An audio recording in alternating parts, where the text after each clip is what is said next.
Stations verify, ready for launch. FTS. FTS go. Props go. ABI. ABI's go. 10, 9, 8, 7, 6, 5, 4, 3, 2, 1.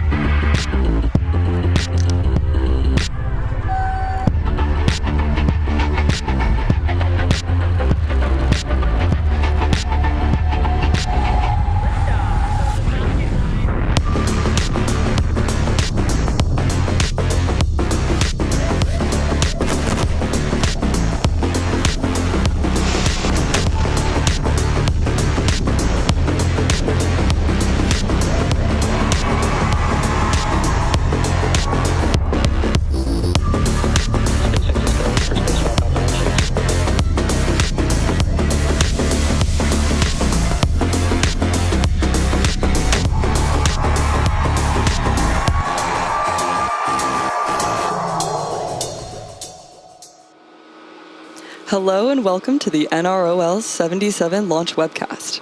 SpaceX's Falcon 9 rocket is currently awaiting liftoff from Space Launch Complex 40 at Cape Canaveral Space Force Station. My name is Amanda Yares and I'm a ground systems engineer here at SpaceX. Today's mission carries a national security payload designed, built, and operated by the National Reconnaissance Office, or NRO.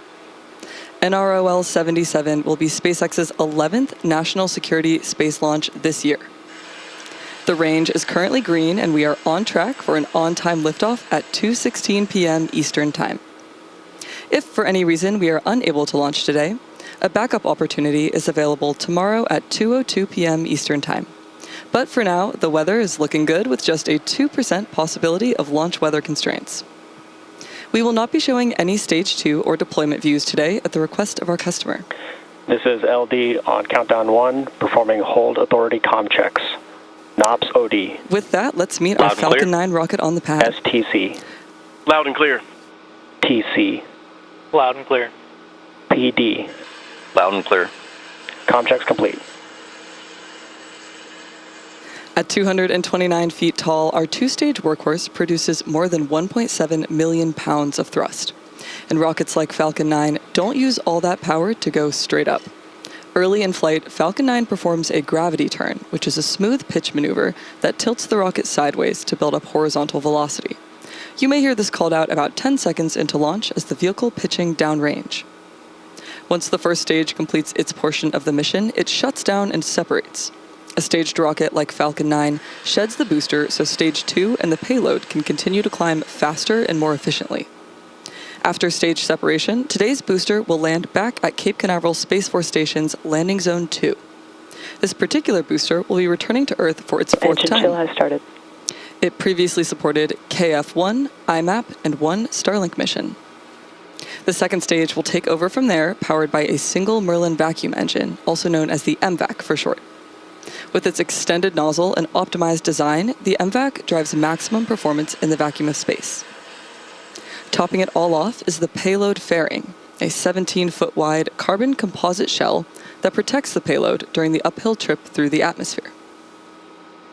About 3 minutes into flight, RP1 load is complete. the fairing halves will separate and parachute back to Earth. Our fairing halves today are new, and they are each flying for their first time. If recovery goes to plan, they will be pulled from the ocean and prepped to fly again. So much of what makes Falcon 9 remarkable happens in flight. The stages separating, the first stage landing itself back on land or on a drone ship in the middle of the ocean, fairings parachuting back, all to get ready for another flight to space.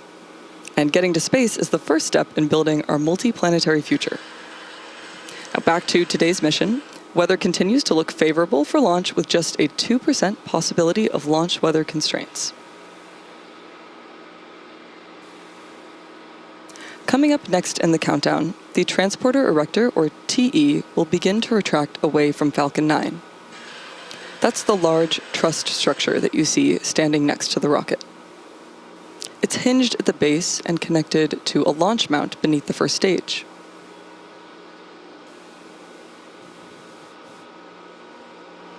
In the retraction process, first the clamp arms around the second stage will open. Then, once the clamp arms are clear, the TE will begin to pivot backwards, slowly swinging away from the rocket. There's a great view of Tanks those are clamp pressing for arms Strongback retract. around the second stage, and we just heard that tanks are pressing for Strongback retract, which is a great sign that we're right on track. You may also hear our team refer to the TE as the Strongback, which is the same structure, just a different name. The TE rolls Falcon 9 out to the pad, it raises it vertical, and it stays connected through the final seconds of launch.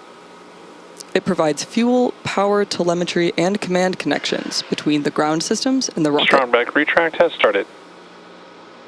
Strongback retract process is now underway, so keep a close eye on those clamp arms as the Strongback clears the vehicle and eventually pivots backwards from Falcon 9. These clamp arms help to stabilize the second stage during fueling, and they also prevent movement in high winds. Once they are open, the rocket is fully free at the top. Right now, both stages are nearly fully loaded with about 1 million pounds of propellant, and that includes RP1, highly refined kerosene, as well as liquid oxygen, chilled to over 300 degrees below zero. Propellant is loaded late into the countdown, and that's intentional. Colder propellants are denser, and denser propellants mean achieving more performance out of the same tanks. Before any of that propellant flows, the plumbing and engines are chilled down. That priming process prevents thermal shock and boil-off when that ultra-cold liquid propellant starts moving at a high flow rate. You'll hear this priming process referred to as engine chill.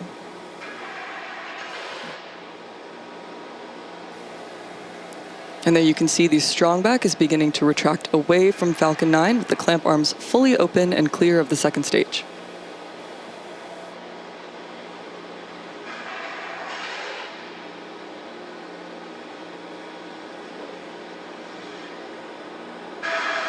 The propellant loading process will wrap up in 2 steps. Stage 1 LOX load is complete. The first stage just finished the liquid oxygen loading, and second stage will wrap up about 1 minute from now. In addition to RP1 and liquid oxygen, cryogenic helium is loaded onto Falcon 9. Falcon 9's tanks are pressurized using that helium, and the helium must be chilled to remain compatible with the remaining cryogenic plumbing. During flight, the pressurization force from the helium helps to force propellant into the engines as the tanks empty. As we await the completion of Stage 2 liquid oxygen loading, looking ahead at the T-minus 60 second mark, Falcon 9 will enter startup.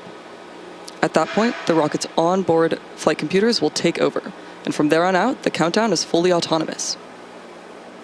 Just inside of T-minus 2 seconds, the 9 Merlin 1D engines will ignite. Once they're at full Stage power, 2 LOX load is complete. Falcon 9 will lift off the pad and begin its climb to orbit. And we just heard confirmation that liquid oxygen loading for the second stage is complete, which completes the propellant equation for Stage 2. At this point, you've probably noticed the white clouds venting from the rocket. That comes from the super cold oxygen gas on board. When oxygen is vented overboard and interacts with the warmer outside air, it condenses into clouds. It's the same principle as seeing your breath on a cold morning, just on a much larger scale. Weather continues to be green, Ground gas closeouts. tracking a 2% possibility of launch weather constraints for our scheduled liftoff at 2:16 p.m. Eastern Time. The gas closeout process is underway, which refers to venting and shutting down gaseous systems such as topping off the tanks and sealing vents to maintain pressure. Now we're standing by for confirmation that Falcon 9 will enter startup at the T-minus 1 minute mark.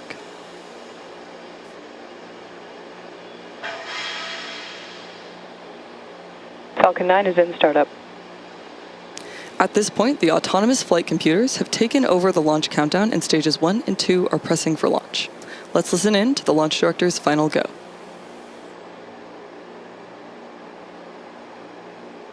MD is go for launch.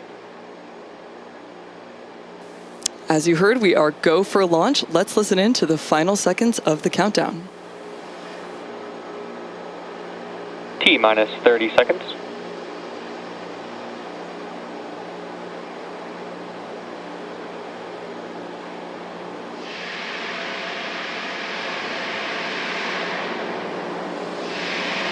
T-minus 15 seconds. T-minus 10, 9, 8, 7, 6, 5, 4, 3, 2, 1, engines full power, and liftoff. Go Falcon, go NROL-77.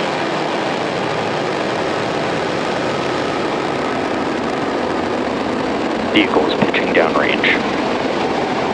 And with you, chamber pressure is nominal.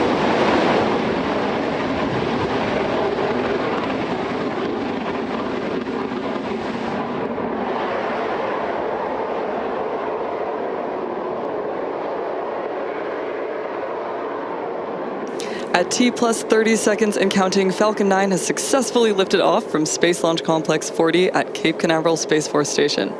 And in just a few seconds, we'll throttle the engines down in preparation for Max Q, which stands for Maximum Dynamic Pressure. It's the moment in the Power launch and telemetry nominal. when the vehicle experiences the greatest mechanical stress that it will see during its ascent. To help go from vertical to horizontal, the first stage also performed a gravity turn where the engine's gimbal a Falcon small 9 is amount supersonic. to turn the first stage from going straight up to horizontal with the help of gravity. Eventually, Falcon 9 will be roughly horizontal to Earth as we achieve orbit. Max Q. Falcon 9 has just passed through Max Q, and the rocket typically needs to go 17,500 miles per hour horizontally in order to avoid being pulled back down to Earth and get into orbit. You can track our progress to orbit by watching the left corner of your display, which is showing first stage velocity and altitude. We have several events coming up in quick succession, and we should hear them all called out by mission control. These include main engine cutoff, or MECO, stage separation, stage 1 flip, second engine start 1, and boost back burn. Main engine cutoff is when we shut down all 9 M1D engines on the first stage. Stage separation is when the first and second stages of Falcon separate from one another. Stage 1 flip is when the booster uses its nitrogen gas thrusters to flip the booster around. Next, second engine start 1, we will light the MVAC engine on stage 2 for the first time, and after that is boost back burn, when the engines will light to place stage 1 on a trajectory towards the landing zone. So keep an eye out for these events happening back to back.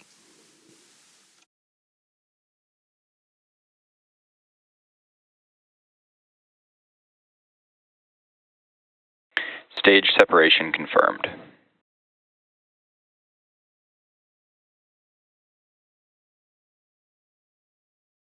Stage 1 boost back startup.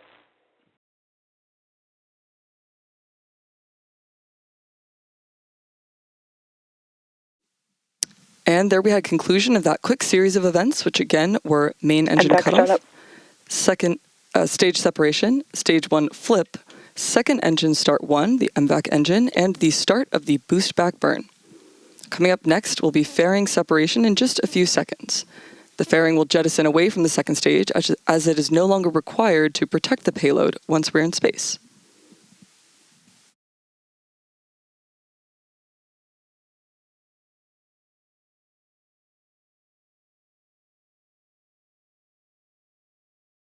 Fairing separation confirmed. And there's that confirmation of fairing separation. As we mentioned earlier, we will be attempting to retrieve these fairing halves once they fall back to Earth. Stage 1 boost back shutdown. Stage 1 has concluded its first of 3 burns on its way back to Earth with the confirmation of boost back shutdown. This has properly oriented Falcon 9 for its return trajectory. And we're currently just past 3 minutes and 40 seconds into today's mission. The next major milestone is coming up at the T plus 6 minute and 44 second mark, when you should see the first stage's entry burn on your screen. To start the entry burn, we will relight 3 of the 9 M1D engines on the first stage, starting with the center engine, known as E9, followed by E1 and E5. The booster engine graphic on the right-hand corner of your screen displays... Both vehicles are following nominal trajectories. Great confirmation, both vehicles on nominal trajectory. The booster engine graphic there on the right-hand corner displays the arrangement of the 9 M1D engines, with an outer ring of 8 and a center 9th engine. These are held in place on the vehicle by a structure called the octaweb. And again, 3 of these will light during the upcoming entry burn. The entry burn is similar to pumping the brakes to slow the vehicle down as it passes back into Earth's atmosphere. And we need to slow down to reduce re-entry forces. This helps us to recover and ultimately reuse the first stage. During the entry burn, Falcon 9 is decelerating by firing its Merlin engines, but the vehicle is still moving really fast. This causes it to fly through Merlin's exhaust gases, also known as the rocket's plume, which deposits a layer of soot on the vehicle's surface. That soot comes from the carbon-based fuel, RP1, that Falcon 9 uses. With each flight, that layer of soot builds up a little bit more on the surface of the vehicle, and that's why our flight-proven vehicles look the way they do.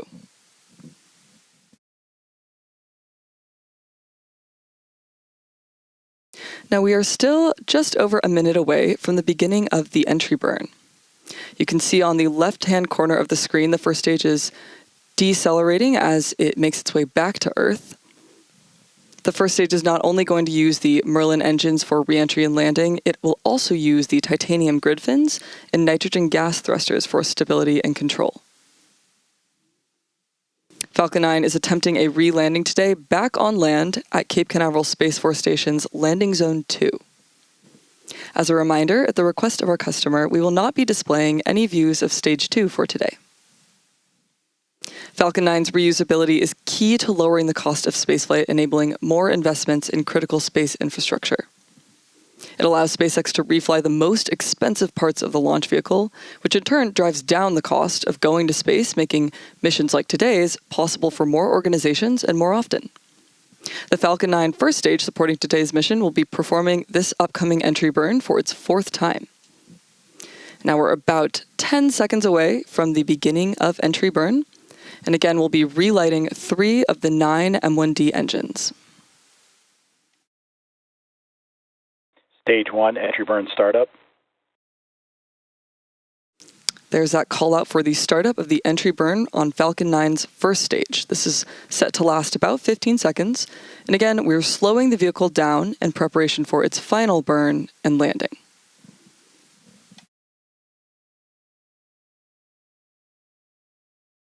Stage 1, entry burn shutdown. The entry burn has shut down on the Falcon 9 first stage. Coming up next will be the first stage landing burn about 1 minute from now. The Merlins on Falcon's first stage are optimized for sea level, and these each achieve 190,000 pounds of thrust during ascent and descent. They provide the initial power to lift Falcon 9 out of the lower, thicker part of Earth's atmosphere.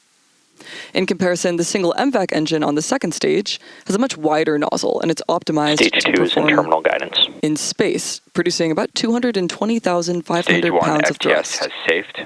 in a vacuum condition. Stage 1, transonic.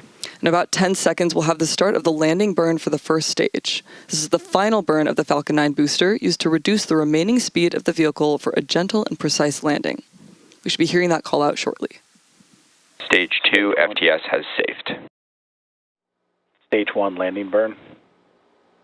The landing burn has started up on Falcon 9's first stage. This is the final burn the booster will see prior to landing.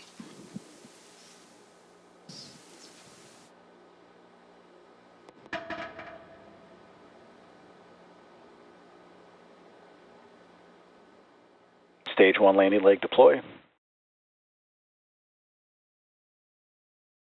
Nominal orbit insertion.